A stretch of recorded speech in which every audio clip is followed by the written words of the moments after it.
দেখতে পাচ্ছি না, বটতলাতেও নেই, গঙ্গার ঘাটের দিকেও নেই। উনি গেলেন কোথায়? আমি এখন কোথায় কোথায় খুঁজবো ওনাকে? শুনছেন, আপনি কি আমার স্বামীকে কোথাও দেখেছেন? রামপ্রসাদ ঠাকুর? না তো। উনি তো নৌকা বানানোর কথা বলেছিলেন, অনেক কাজ। তবে নিশ্চয়ই নদী ঘাটে ওনাকে খুঁজে পাওয়া যাবে।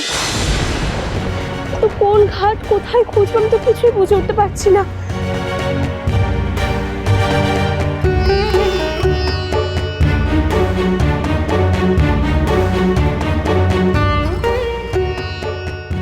এই যে সবানি, ভালো হলো তোমার সাথে দেখা হয়ে।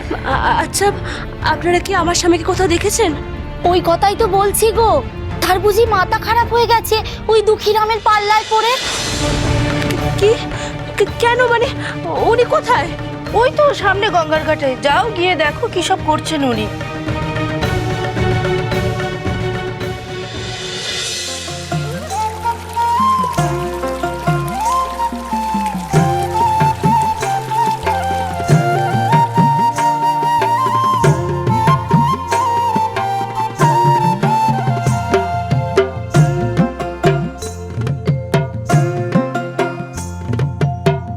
কালী গুণ গে বগল বাজায়, এ তনু তরণী তরা করি চলবে।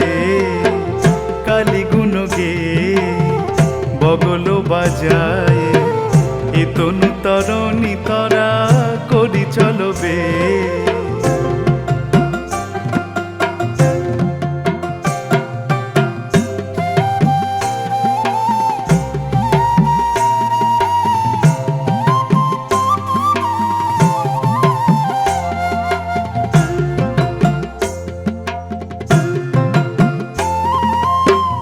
ভবের ভাবনা কিবা মনকে করনে, ভবের ভাবনা কিবা মনকে করনে।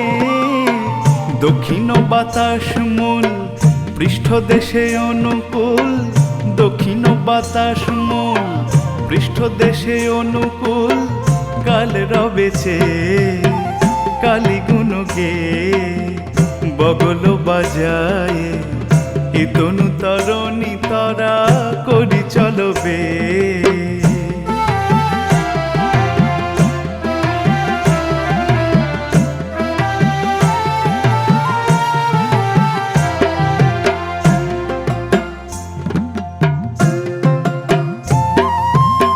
শিব নহেন মিথ্যাবাদী আজ্ঞাকারী অনিমাদি, শিব নহেন মিথ্যাবাদী আজ্ঞাকারী অনিমাদি। প্রসাদ বলে প্রতিবাদী পলাই বেঁধে, প্রসাদ বলে প্রতিবাদী পলাই বেঁধে। কালী গুণ গে বগল বাজায়, এ তনু তরণী তরা করি চলবে। কালী গুণ গে বগল বাজায়, এ তনু তরণী তরা করি চলবে। এ তনু তরণী তরা করি চলবে। এ তনু তরণী তরা করি চলবে। তোর এই ভক্তি ভরা গান শুনলে যে আমার মন ভরে যায়। তোর ভক্তির জুড়ি যেন এই কুমারহট্টের মানুষ আসন্ন বড় বিপদের থেকে যেন মুক্তি পায়, নইলে যে সব শেষ হয়ে যাবে। ও রামপ্রসাদ, দুঃখীরাম কই গেল? বাকি কাঠগুলো তো নিয়ে এলো না। তাই তো। কি? হ্যাঁ, দেখো দেখো, তোমার ভাইয়ের মাথাটা পুরো গেছে ওই দুঃখীরামের পাল্লায় পড়ে। কি করছে একবার দেখো।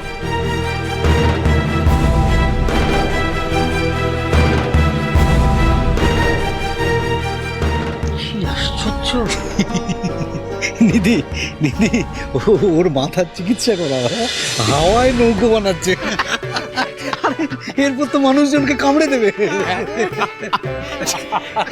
একবার যাও, গিয়ে পরীক্ষা করে দেখে এসো, যাও। আমি কেন দেখতে যাবো? তাছাড়া আমার খেয়ে দিয়ে কোনো কাজ নেই নাকি? সব থেকে বড় কথা, আমার না অত সময় নেই। আর তুই ভালো করে জানিস সাজু, ওর সঙ্গে আমার কোনো সম্পর্ক নেই। না, এইভাবে বললে কি হয়? রক্তের সম্পর্ক এইভাবে অস্বীকার কর। কথা বাড়াচ্ছিস, সবটা তো জানিস না তুই? তোর উচিত হয়নি এসব দেখানোর জন্য আমাকে এখানে নিয়ে আসা। দিদি, তোমার ভাইয়ের কাণ্ড কারখানা দেখে শুধু লোকজন হাসছে, দেখো এটা দেখতে ভালো লাগছে বলো?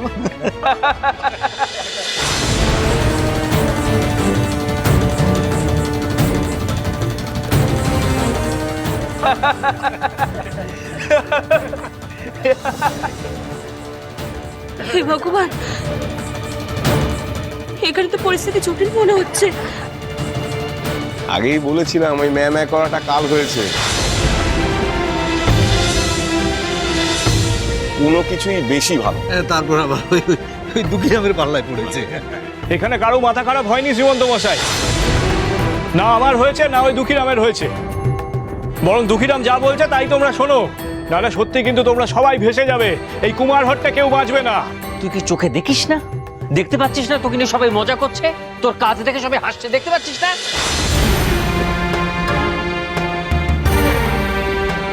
সে হাসুক দাদা, ওদের কথা তুমি শুনো না। আমি তোমাকে এখনো বলছি দাদা, তোমরা বুঝতে পারছো না যে কত বড় বিপদ আসতে চলেছে।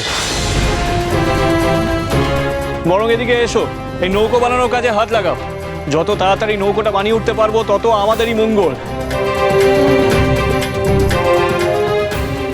কি করছেন কি আপনি? শুনলে এরকম হাত ঘোরাচ্ছেন কেন? আপনার কি সত্যি মাথা খারাপ হয়ে গেছে? সর্বাণী, আপনি এখানে এসেছেন কেন? তা আবার পরমেশ্বরীকে নিয়ে? আমি আসবো না? চিন্তা হয় না আমার? না না না না না, আমি তো আপনাকে বলে এসেছিলাম। হ্যাঁ, কিন্তু আমি না, কোনো কিন্তুর কিছু নেই সর্বাণী। যে যা বলছে বলুক, কারুর কথায় কান দেবেন না। আর মহা বিপদ আসতে চলেছে, আমাদেরকে তৈরি থাকতে হবে। আর এই যে এই নৌকো বানানো আমাকে শেষ করতেই হবে। বিপদ আসার আগে আমরা এই নৌকোটা বানিয়ে ফেলবো। সর্বাণী, আপনি তৈরি থাকুন, যান বাড়ি যান, ওকে নিয়ে বাড়ি যান। হলো তো হলো। আমি ঠিক জানতাম এমন একটা পরিস্থিতি তৈরি হবে। ওই দুঃখীরামের পাল্লায় যখন পড়েছে তখন আমি আর কি বলবো? যা ইচ্ছা হয় তাই করুক। বেকার এসব দেখে কেন আমরা নিজেদের সময়টা নষ্ট করছি তা বুঝতে পারছি না। চলো চলো চলো।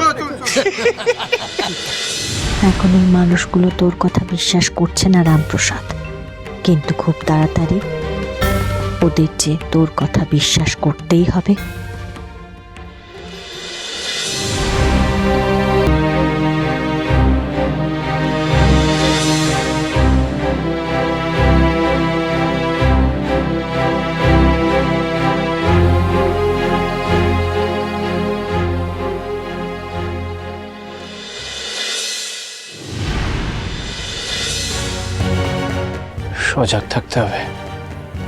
সজাগ থাকতে হবে।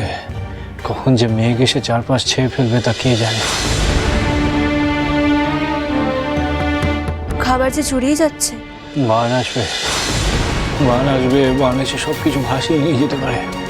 বান আসবে। উনি বারবার কেন এক কথা বলে চলেছেন? ওনাদের কথা কি সত্যি সত্যি করে মাথা খারাপ হয়ে গেল, নাকি সত্যি বান আসবে? হে ভগবান, আমি এখন কি করি? আমার যে বড় দিশেহারা লাগছে।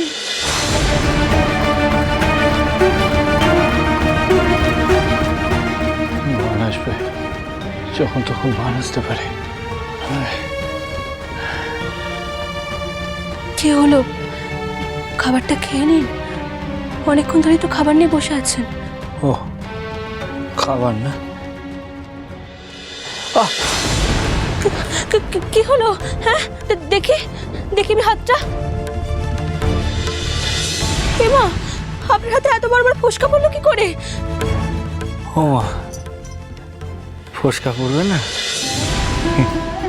আমি ওখানে কাজ করছি যে, আগে আমি কোনোদিন নৌকো বানিয়েছি নাকি? ওই যে দুঃখীরাম তো কাঠের মিস্ত্রি ছিল, ওর অভ্যেস আছে। আমার হাতও তো মজবুত নয়, ওই হাতুড়ি মেরে আমার হাতের এমন অবস্থা। খুব কষ্ট হচ্ছে তাই না? হ্যাঁ, না ও নিয়ে আপনি ভাববেন না, ও ঠিক হয়ে যাবে ক্ষণ।